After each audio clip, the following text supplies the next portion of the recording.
Welcome back to Rainier Avenue Radio. Group reserves more than a day, running from April 22nd to the 26th, sponsored by County Parks. We're going here with YMCA Earth Service Corps, my good friend Kyle Yasui, the YESC program instructor, and Ruby Dykstra, Lincoln High School environmental club leader.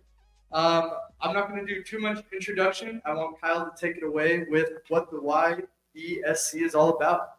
Yeah, awesome. Thanks, Charlie. So hi, everyone. My name is Kyle. I use he, him pronouns, and I am a YMCA Earth Service Corps instructor. And so just want to give a brief preview kind of what we're going to talk about today. So we're here to talk about youth involvement in environmental advocacy, kind of highlighting the importance of these youth voices in environmental advocacy, a brief overview of YMCA Earth Service Corps, or YESC, and then why YESC, why you should care. So really quickly, my name is Kyle again. I'm an AmeriCorps member, and I'm serving with the YMCA of Greater Seattle for the Earth Service Corps program. I recently graduated from UW back in June of last year, and I'm super excited to be here. I'm Ruby. I'm a junior at Lincoln High School in Seattle, and I'm part of my school's environmental club, which partners a lot with YESC. Yeah, so we're super excited to be here today, and to kind of kick things off and talking about the importance of youth voice in environmental advocacy, I do want to hand it over to Ruby, a youth herself, to talk about, her passion for the environment, kind of maybe your goals for what the future might look like, your goals for yourself, how you're connected to YMCA or Service Corps, kind of whatever you feel like is important. Yeah, for sure. So I've been involved in environmentalism and environmental advocacy for a while, and I've always really loved the environment. I grew up in the Pacific Northwest and have been hiking, being outdoors since I was little. So it's always been a really big part of my life. And I started to really get involved with environmental advocacy, especially with my school when I started high school at Lincoln. Being part of the environmental club at our school and getting to do activities with that.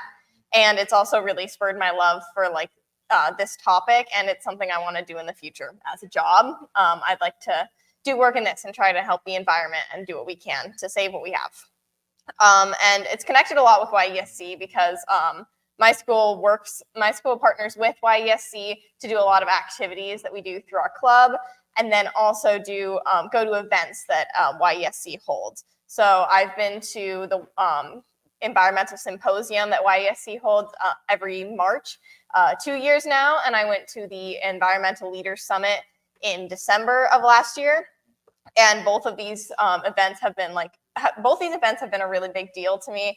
They've taught me a lot about youth involvement in our community, as well as just being able to get to connect with other people who also share the same passion that I do, which I really have loved, and it's been really great for me. I felt a lot of connection through these events, especially the symposium, to environmental justice and general environmentalism, because I get to attend these different workshops that are about these topics that I've never really heard of before, maybe that I have heard of before. And I get to learn, it's just a day where I get to learn all about this stuff, and it's really cool. And it's been able to give me a new insight into these topics that also often aren't a big topic in schools. They're usually not as big of a deal in schools, and they kind of don't get as much weight as other things might. And so having YESC to do these symposiums and these activities is really great to learn more about this, and is helping me to realize that this is what I want to do in the future and what I want to do with my life. And then the most important thing about YESC, I think, is that it helps to lift up youth voices, which I think is really important. I got to also do a speech at the symposium in March, which was a really cool opportunity for me, and it gave me the chance to give a speech to other youth about why I think it's important for youth to be involved in the environmental movement. And I think it's important for youth because it's going to be our future. And every high school, every middle schooler and elementary schooler knows out there that there's a lot of problems with the environment right now. There's a lot of things we've done that as humans that have really kind of destroyed some of our environments. And it's really important that we get involved, because this is what if we don't try and save it, our future is not going to be like it is right now. We're not going to be able to have the same environment we do. And I think that also youth can have a lot of power, because we're growing up in a world that's just like this. This is really all that we've ever seen. It's all that we understand, because our lives have always been plagued by this idea of, oh, there's climate change happening, and like hotter summers. And I think it's important that youth get involved to show that our voices are important and that we can really make a change. Yeah, thank you so much, Ruby. That was great. And everything that you said is like so on the nose. And yeah, you did speak at our environmental symposium, which I'll get to later, but absolutely killed it. Absolute rock star, so well spoken. And I quoted you later in what I'm talking about, but yeah, I really appreciate that. And so just kind of to move into like this broader idea of youth involvement in environmental advocacy, I think we can kind of break it down into like three main points in my head, at least, as I was putting this together: talking about mental health, talking about environmental justice, and kind of talking about thinking innovatively about the future. Mental health wise, 84% of young people aged 16 to 25 are at least moderately worried about climate change. A study in 2021 found, and 3 in 4 young people in that same study think that the future is frightening, which is true. And I definitely fall into that category of I'm moderately concerned. I feel like Ruby's probably a little concerned too. Yep. And in that in a similar study, someone was quoted saying, "It is completely unfair to ask a generation of young people to develop an enhanced psychological stamina to face climate change. But because of decades of inaction on the part of previous generations, they're being asked to do so. But in the process, we might see the generation of young people living in this era of unprecedented uncertainty become the most resilient generation yet."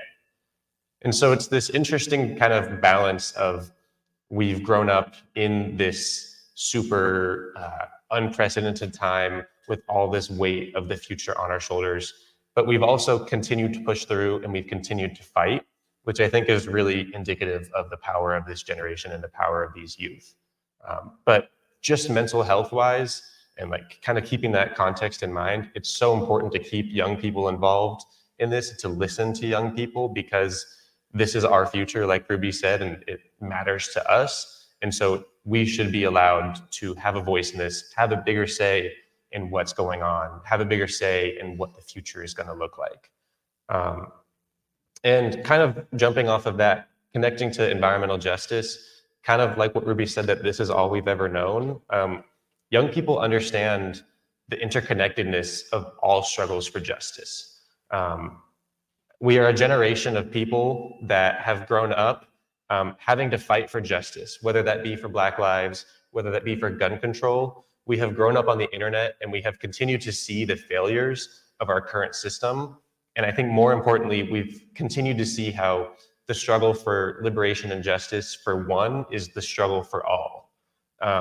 And in this way, I think young people can see the connection between this marginalization by our elders and the marginalization by the government of Black people, Indigenous people, queer people, communities of color, immigrants. All of these communities that are also struggling are struggling under the same system. And so I think young people have this really special position in this fight right now that maybe past movements of the environmental movement haven't quite had, in that we understand it's important to fight for liberation and justice for all people, because that uplifting everyone is so important. And we're constantly, kind of seeing our governments fail us. And so we have this anger, we have this anxiety, we have these ideas to change things. And so it's really important, I think, for us to be listened to. And I think that really feeds into this innovative thinking that young people have, that we have to be innovative and we have to be creative to have our voices heard in the first place. We've seen an evolution of what youth action has looked like, kind of centered around climate and environmental advocacy. You know, for a long time, it was listen to the science and let's work together and make something happen. But I think it kind of reached a tipping point in 2018 when we saw students striking from school for climate, Fridays for Future, like Greta Thunberg. This led to marches and school walkouts. Throughout the pandemic, lots of anxiety really built up just generally about the world, but especially involving climate. And post-pandemic, we've kind of seen action boil over into more direct things like throwing soup onto the Mona Lisa or whatever paintings there are out there that are being defaced, just to draw attention to how insane the world is right now and how important it is to focus on this stuff. Young people have had to resort to these measures to just be heard. And so I think it's, if we were able to channel that creativity and innovation of how we're being heard into just developing solutions, we could be so much further along in this process. And I also do want to note, through all saying that, we've seen a lot of climate action in the global north since 2018 that's been really great and really powerful. But the media tends to only focus on that action in the global north, and there have been youth as well in the global south that have been disenfranchised, that have been on the front lines of the climate crisis, and then have also engaged in this work for a long time. And just kind of to wrap up this kind of portion of why youth, I think Ruby really did say it best, and I keep saying it. It's just, she said this in her speech at our symposium, is this is what's so unique about young people involved in environmental advocacy, is that this is all we've ever known.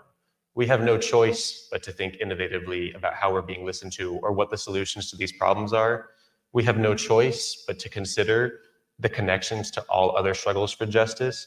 And we have no choice but to act, because this is our future. And so to kind of get out of this, struggle mindset, how can we make sure that youth voices are listened to, uplifted, highlighted, and considered, and what can youth leadership look like? I think Ruby's a great example of what youth leadership can look like, but it can show up in a lot of ways. There's I think there's an emphasis on collaboration that needs to happen. I think Elizabeth Wathuti said that, this work is not to kick older people out of the room, but rather to say that governments, businesses, and decision makers must embrace intergenerational collaboration. The experience of older generations combined with the youthful spirit of innovation and urgency of young people can create groundbreaking solutions. And we have seen some action, some movement on the national scale. The Sunrise Youth Movement is a huge organization doing a lot of really great work. They've pushed the current administration to act a little bit more than they might have if they hadn't been there. And so just today, the American Climate Corps opened up their job listings for the rest of this year, creating jobs for young people to get involved in the environmental movement, scientifically or in the field or behind the computer, just doing something to be involved. The Inflation Reduction Act and bipartisan infrastructure law, although not perfect, do create big steps and strides towards climate resiliency that this country needs, like clean energy jobs, reducing emissions, restoration-based jobs. And these groups are currently pushing the current president to declare a climate emergency, which is so imperative because of how much of a crisis we're in. And I think another thing to focus on when we're thinking about hearing youth voices is this idea of collective action. And so building community together with youth, as youth, speaking in a strong and unified voice, working together to be heard, because that seems to be the way that we are going to be heard. And finally, I think biggest part of youth involvement in the environmental movement is youth agency. And research has shown that youth need to take personal ownership of the issues that they're working on, choosing personally significant goals, and integrating action for the common good in their sense of identity. And I think this expands beyond youth. I think this expands to anyone involved in this work, that you need to care about it a little bit, right? and having direct experience with known natural areas within your community and seeing the changes that you can make for your community, for your schools, for the people around you, really shows through in the excitement that youth have. And so we have successes that we've seen locally. Some of the schools that YESC works with include all schools, or not all schools, 30 high schools in King County. So we've seen Mount Si High School develop a sustainability action plan for their district. Highline High School has been talking with their school board to remove single-use plastics from their lunchroom. Lake Washington High School met with their school board and had their school board come to eat lunch with them to show them how unhealthy and unsustainable their food was and how much waste was occurring at their school. Juanita High School is caring about wildlife and installing bat boxes on campus. Eastlake High School and West Seattle High School have installed TerraCycle boxes to recycle hard to recycle waste. And then Ballard High School, Lincoln High School, Chief South International High School, and Sammamish High School are working on gardens to think about food sovereignty and how we grow food and how we can support each other as a community. And so this kind of, I think, is a really great transition into YESC, YMCA, or Service Corps of what can youth action and youth involvement look like on a local scale? Where do we start? And how do we develop the next leaders? And so kind of at the heart of YMCA or Service Corps is the understanding that youth have the power and knowledge to make positive change in their communities. Youth agency is the foundational element that this program revolves around. And the goal is to provide young people with the skills and experiences they need to understand, embody their own sense of agency. And so we have this broad goal of facilitating youth agency and collective action that materializes through service-based learning. And through that service-based learning, we strive to provide youth with leadership development, environmental education, and cross-cultural awareness. And more specifically, these goals materialize through service projects where we go out into the environment, and we restore land, we pull invasive species out, we plant native species. This materializes through the clubs that we work with, like Lincoln Environmental Club, where program instructors like myself go and actively engage with other young people to think about solutions to their communities that they're struggling with. We have our eco retreat annually where we invite youth out of the city and experience nature for a weekend, experience and exploring the natural world and developing a deeper connection and developing leadership skills. We have, like Ruby mentioned, our Environmental Leader Summit and Environmental Symposium.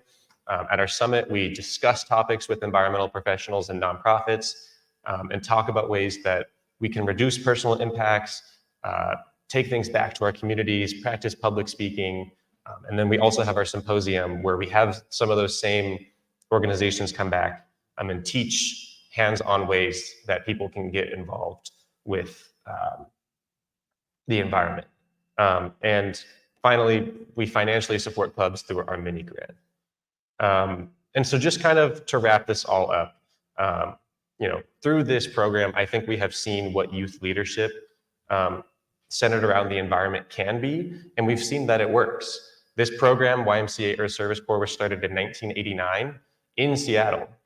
Garfield High School had a group of students that were excited about planting trees because they noticed that their community had a lack of tree cover. And so they approached the YMCA and they planted 1,200 trees on that Earth Day in 1989. And they saw a problem in their community that they wanted to fix, and they fixed it. And so even myself, being a young person and benefiting through this program of developing as a professional and also getting to work with other young people doing this work is so empowering. And so we've seen that young people have the drive, they have the ideas, and they have the ability to create meaningful change in their communities. I mean, YESC is simply here as a platform for those ideas and changes to jump off from. And I hope that the world will continue to realize the power and importance of youth voice for the sake of our future. And if the world doesn't, the young people will make sure that they're heard. Thank you. Thank you. Thank you very much to Ruby Dykstra. We're going to have to let her go. We're going to go to a quick commercial break. I'd like to say thank you to Kyle and Yasui again. Wonderful words of action. We're going to go to a quick commercial break, and then me and Kyle are going to have a discussion about what these lovely two people just talked about. So we'll be right back. You are listening to Rainier Avenue Radio, your community radio.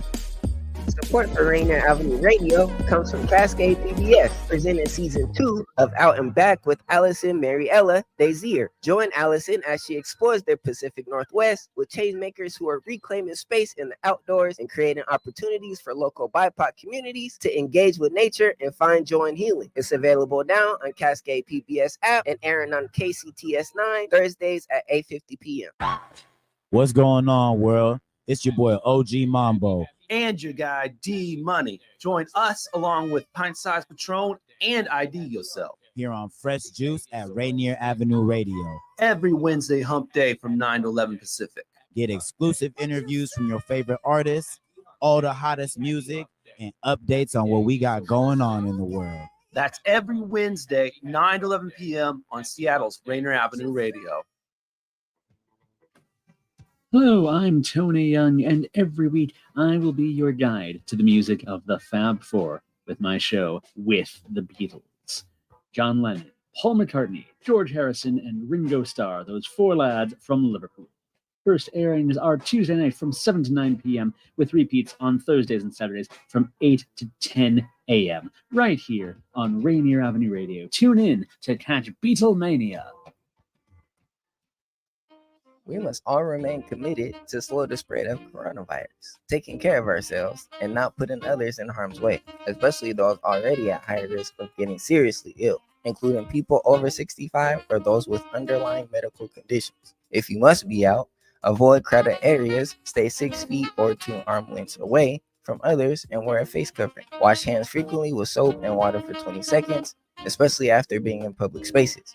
Avoid touching your face, cough or sneeze in a tissue, then throw it away. Disinfect frequently, touch objects, and if you have symptoms of fever, dry cough, and shortness of breath, call your healthcare provider before going to their office.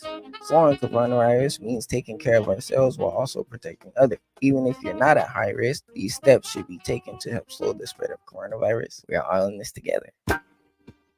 This is Paul Pearson, host of Star Time. And when I'm not meeting Mrs. Jones in that cafe for a chat and nothing else, I'm listening to Rainier Avenue Radio.world. Welcome back to Rainier Avenue Radio. Earth deserves more than a day, sponsored by King County Parks. We are here having a discussion with Kyle Yasui from YESC, the YMCA Earth Service Corps. We just heard from Ruby Dykstra, Lincoln High School Environmental Club leader, for some wonderful words of action. Now I'm going to be breaking it down a little bit with Kyle, asking him some questions about what he just spoke on. So one that I wanted to ask right out of the gate, one big one, is kind of a broad question. You can answer it however you feel like. How has working with YESC changed your perspective on what environmental advocacy means? I think it's really broadened my perspective. I think I've been able to see that environmental advocacy can really be anything as small as starting a community garden at high school to having huge events with 175 plus people bringing together environmental professionals to talk about ways that we can actively work with our hands to create change. And yeah, it's really given me a lot of excitement and hope for what work can be done for the environment, because it really does just need to start somewhere. And so even starting just as small, and I will say also starting a garden at a high school is not a small project, but even something as small as that compared to, thinking that you have to work on this global national scale of changing climate policy, which is important, but that's not the only way that I think environmental advocacy shows up. And so I think honestly, it's I know for myself, I'm doing this kind of environmental advocacy work every day, just working with other young people that are excited about this and brainstorming ways to solve problems. And working on it every day must give you, and I kind of got this from the discussion that you and Ruby were having, this kind of sense of urgency. I felt like that was really palpable through what y'all were talking about our generation having this like unique sense of urgency for climate justice, environmental justice. I wanted to touch on that specifically. Urgency can be a motivating force, but it can also, I think, petrify people into inaction. This idea that this is coming soon or already happening. I think a question I wanted to ask you is, how do you think you strike a balance between kind of the overwhelming sense of urgency, but also a motivating urgency? Yeah, I mean, I think as a program, we really focus on kind of this notion of celebratory and excitement around environmental justice and environmentalism just as a whole. I think we really strive to, I think, kind of embody the YMCA of just like, woohoo, like we're at our events and we're doing icebreakers, we're doing name games, we're cheerful and we're joyful, and we're bringing that, I think, mindset into this otherwise doom-filled topic. And I think that really helps to kind of like, I think the biggest thing in that is like developing community. And I think having a community to work with and rally with, I think, can kind of help to alleviate some of that feeling that it is urgent, but it's not all on you, and that you have a community of people to rely on to do it with. And I think if we just were the whole time like, everything's so bad, we're not doing enough, it's like, nothing would get done even at all. So it's kind of focusing on incremental, smaller wins, focusing on our community, focusing on how we can uplift each other to kind of solve these problems. Yeah, let's talk about that community point, specifically just because you think it's so crucial in keeping that optimism of environmental justice. How do you think, or what are some of the ways that you feel are effective to build community in the sense of combating climate change, in the sense of combating these urgent things that are happening to us? Yeah, I mean, it's just doing things together. I think it's similar to building community for the fight of any other fight for justice. I think it's just a matter of being together in a space and working towards a common goal, that kind of idea of collective action. And I think that we specifically do a lot of stuff and try to do a lot of things that are, bringing different people together of different backgrounds, whether it's just like geographically, like from different parts of Seattle or the greater Seattle area, or, other identities of different backgrounds together, and just trying to always, think about like, we're doing an icebreaker, we're getting to know each other, we're all here together. When we have our large events like the summit and the symposium, where we have 150 plus youth in attendance, we often hear back from the young people that like they see themselves in so many other people, and that for them like keeps them going and builds them up. And people know that other people are in this fight. Mm-hmm. And one thing that you and I have talked about just personally is the idea that you work with a wide variety of high schools. So you work with high schools that are very low on the socioeconomic scale, and then you work with high schools that are very high. What do you think are some of the barriers that low socioeconomic schools are facing in students seeing themselves, as you said, and students feeling like, oh, this is something that I should care about too? Oh, yeah. I mean, I think,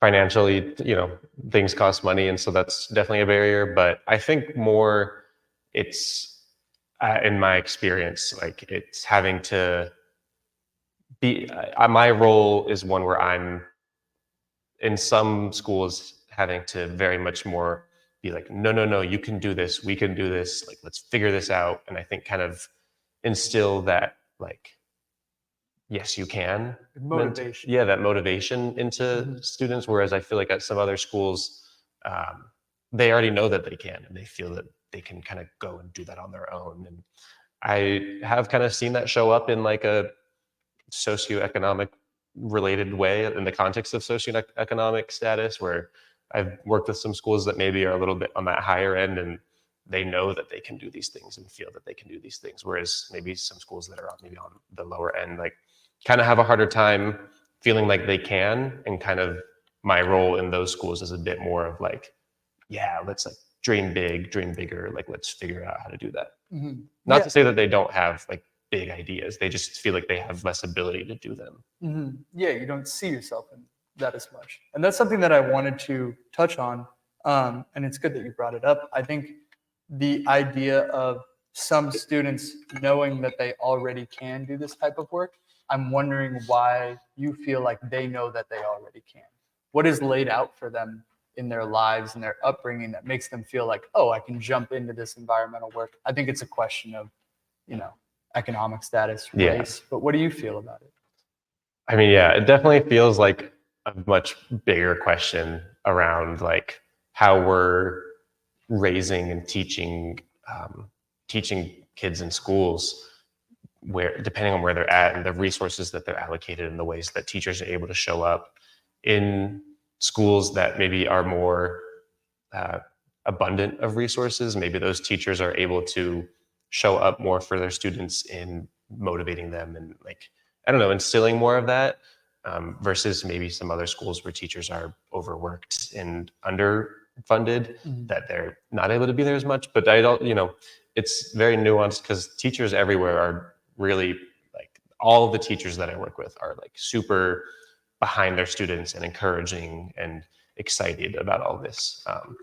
But I think, you know, I don't know if I have a perfect answer to that question, but I do think it ties back into this idea that this, you know, struggle for environmental justice is connected to all of these other struggles for justice of, you know, funding all schools and like uplifting lower socioeconomic schools in those kinds of areas, in those neighborhoods, in those communities that maybe have less resources, figuring out ways to uplift those schools. And, you know, I think that's something that we focus on a lot as a program, is how we show up for all schools, regardless of any factors. So you would say it's not kind of a one size fits all model, but we need to tailor our approach to different schools. It's meeting people where they are, if I'm understanding you correctly.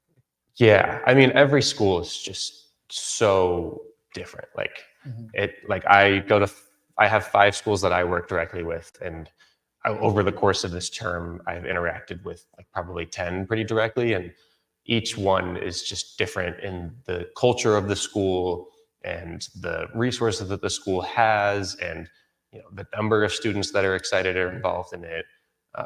So yeah, it really is just, it's a different thing every day. Some days I'm some days I have a little more energy in me at the end of the day, and other days I've expended all of it. And it really is like, yeah, it's very different. And one thing that I wanted to touch on, this was something that was brought up in your presentation, the idea of youth agency and how we instill the idea in young people that they can contribute to this work and they can reconcile the problems that we see in the world, specifically environmentally. I thought one interesting portion of this was the idea of choosing personally significant goals, the idea of building a community garden in your high school.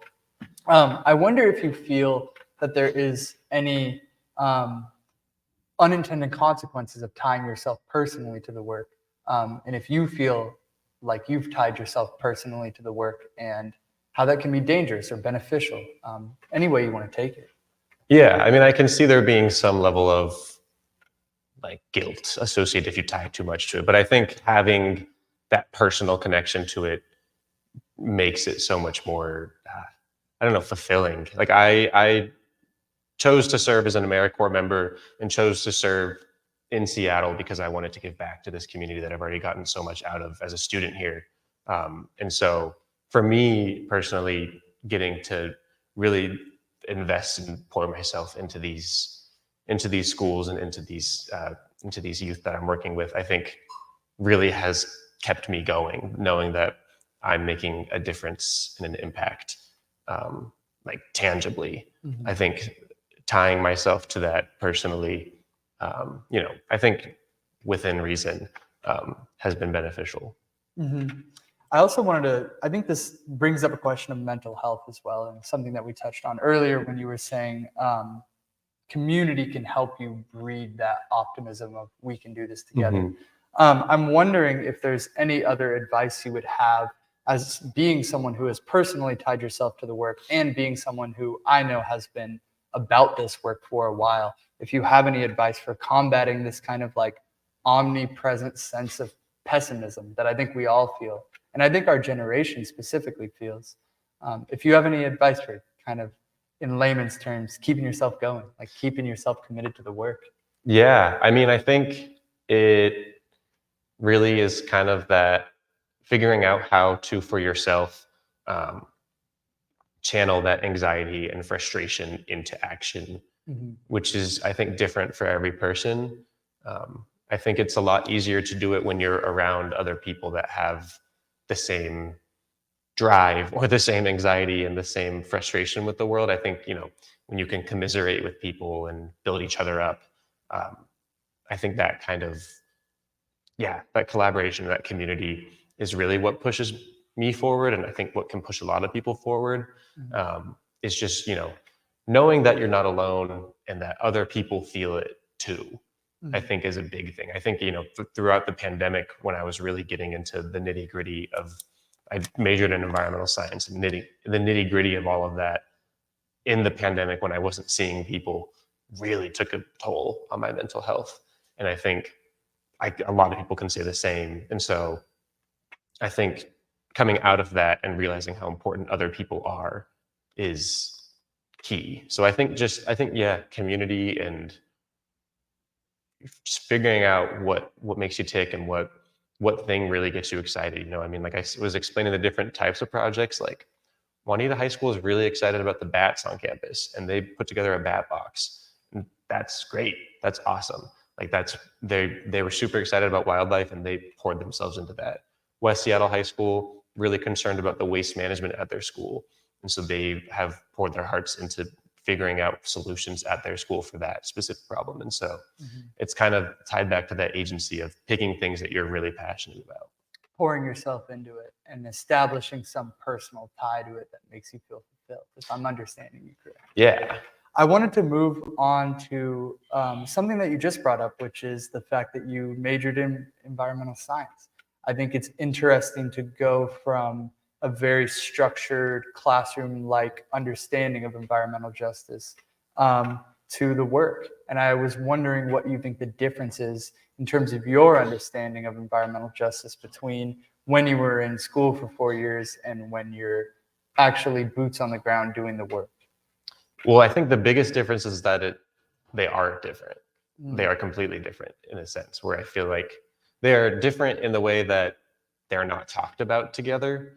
I took one class through my major that kind of centered around environmental justice and kind of centered around the socio-economics, the big picture issues, the social science issues of, the climate crisis. And the rest of my classes were just like the nitty gritty, like this is what chemical makes this happen. Like this is the biology of things. And so I think for me personally, I also chose to serve and do environmental education, environmental community work, because I was missing that in my degree, which was so science heavy and not enough of focus on justice and how we can tie this environmental science into this environmental justice.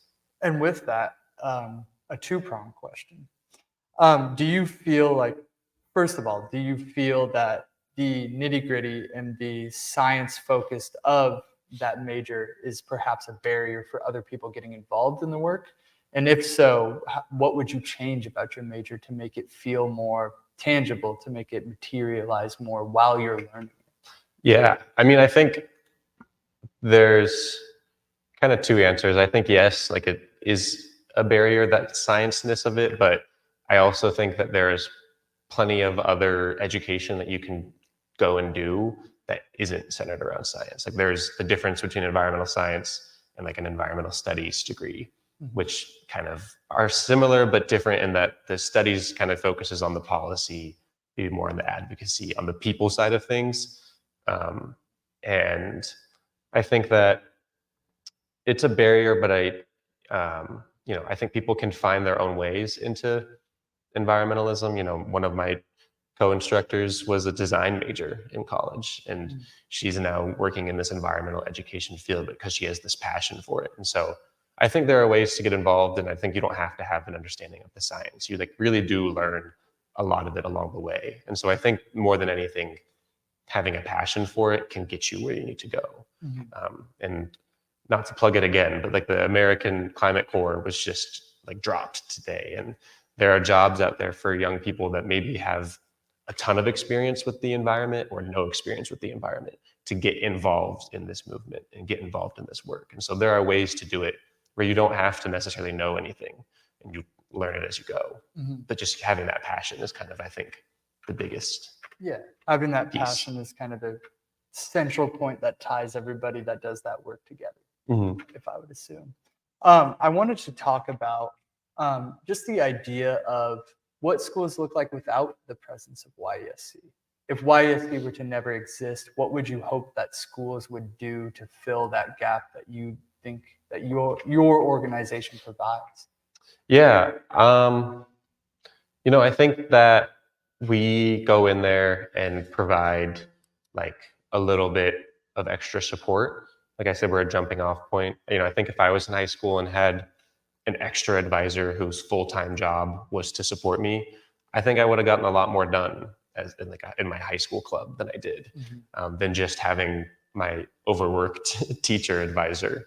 And so I think that having us there is really just for a little bit extra support. But I also think that young people are completely capable of doing this on their own. And, you know, we see it like there are other clubs at these schools that are doing somewhat aligned work that don't have us there and that go and put on these big things. And like even Mount Si High School this last weekend for their Earth Day celebration put on an event with 200 people in attendance and restored like thousands of square feet of land on their own. Like our YESC representative that works with them did nothing to help them. They did that all on their own. And so I think that we're really there if they need us, and we're there to put on these bigger events and these larger scale events. And we're there to support clubs that do need that support when they need it. But I think the youth are perfectly capable of doing a lot of this on their own, which is like really exciting.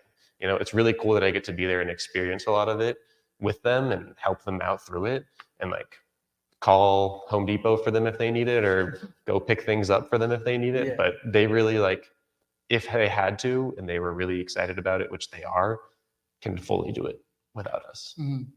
And that should be a celebration of agency and a symbol of agency for young people. I did want to touch on a quote that you mentioned, which is, I forgot the name of the person who said it, but it's the idea that we're not pushing older generations out of the room, but rather trying to create intersectionality and intergenerational collaboration between people. Young people are capable of doing this on their own. I think you've proven that. I think they're proving that every day.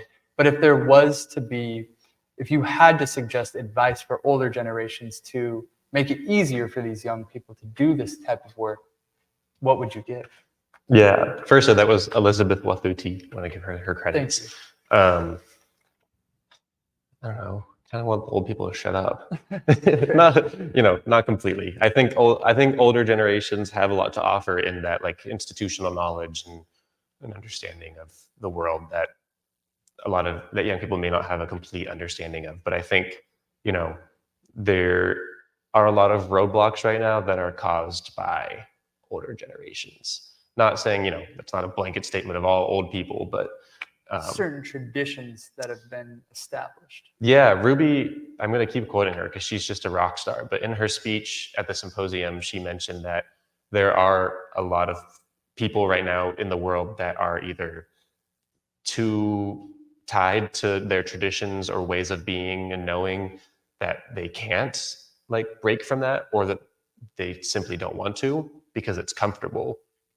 And that kind of was what she was saying, that like we don't have the choice to be comfortable in the traditions because, you know, we need to push forward. And so I think for older generations, you know, I think it's really listening to the science. You know, that's kind of been, I think, the mantra of the environmental movement since the 70s is like listen to the science and listen to what needs to be done and do it.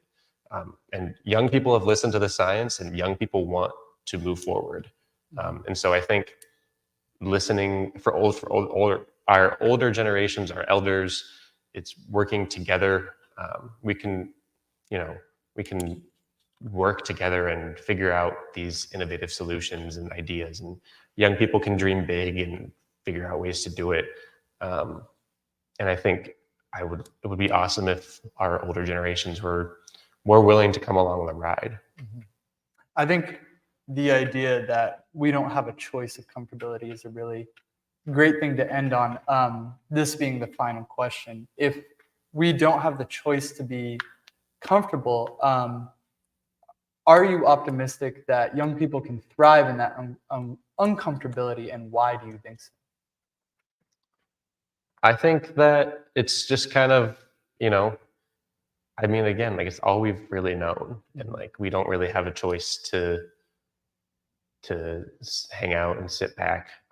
I think that, but I do think that we will, at me being a young person as well, like, I think that we will persevere, and that, we will thrive, and I think we continue to do so. I think it's that discomfort that, pushes us to push forward and push on. Well, Kyle, thank you. This was our final presentation of the day for Earth Deserves More Than a Day, running from April 22nd through the 26th, sponsored by King County Parks. Tomorrow morning, we have a presentation at 9:30 about resilience hubs with Nancy Huizer, who was here earlier this morning, the principal owner of NH Huizer Consulting, and Bin Jung, strategic advisor for the City of Seattle Office of Sustainability and the Environment. After that, we got a quick morning update with me and Tony, followed by 12:30 to 2 Solid Ground Rent Smart presentation, 2 to 3 Communities of Conscious, efforts to protect communities of color, and finally the Circular Economy Business Park presentation from 3:30 to 4:30.